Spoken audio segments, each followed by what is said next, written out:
Okay, I want to continue the game between Donald Byrne and Bobby Fischer, the game of the century. And it was just, we're at White's 16th move where it played bishop to c5. So bishop is attacking queen and rook, and the queen is attacking the knight. And what does Bobby Fischer do? Well, first he plays rook to f8, check. So getting one piece out of danger, and this basically forces the king to go to f1. And now there's going to be a problem. White's lost the privilege of castling, and this rook over here in the corner is going to have a hard time getting out.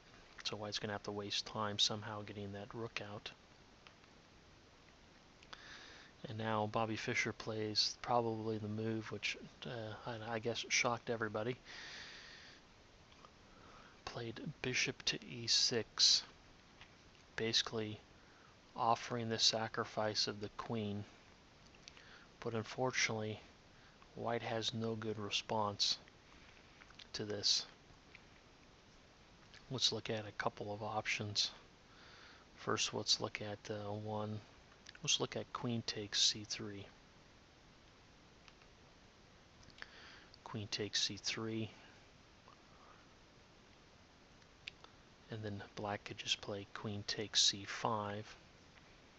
And now if White plays d takes c5, black can just take or play bishop takes c3. And now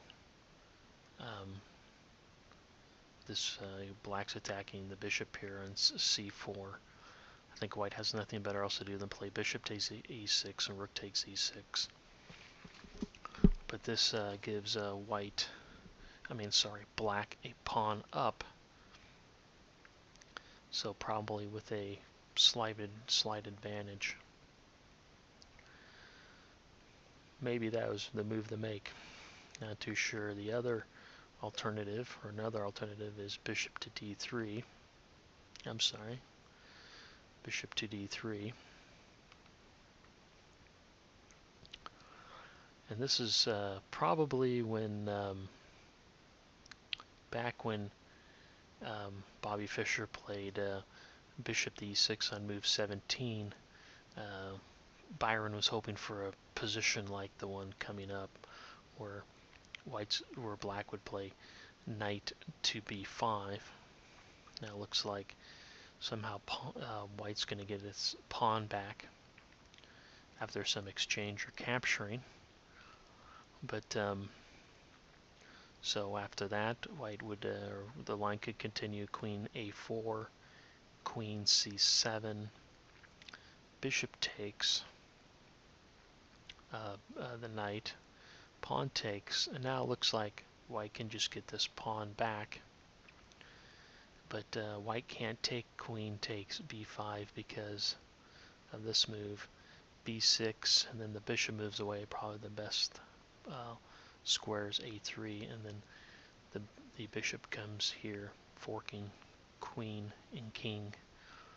So that line does not work, or basically once you get to this position, or White gets to this position, it can't capture the pawn. So what White does is actually, whoops. So after b6, White says, okay, show me what you got. It actually plays bishop takes b6. And now White's going to do a bunch of checking and capturing. So first bishop takes c4, check. King to g1. And then knight to e2, check, forcing the king to come back in the check. But it's going to capture a piece. So king f1, knight takes d4, check. Actually moving the rook up does not help. So variation, if you see that move, you can look through the variation. It doesn't help White at all. King to g1, the knight back to e2, check. King to f1, knight to c3, discovered, check. King to g1. Now black captures the bishop, and queen will come to b4, attacking the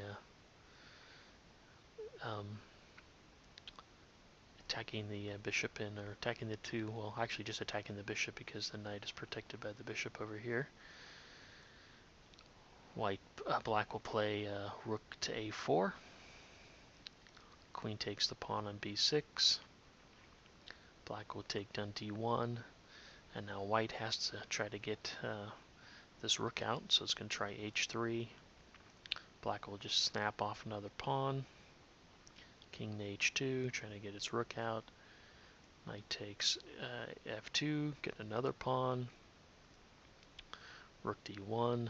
Black will exchange off or capture the rook. Queen checks. Bishop to f8. Knight takes e1, so the effective exchange of the rooks. Bishop to b5. Now white's going to reconsolidate its position. Knight to f3. Knight to e4. Queen to b8, attacking the pawn. b5.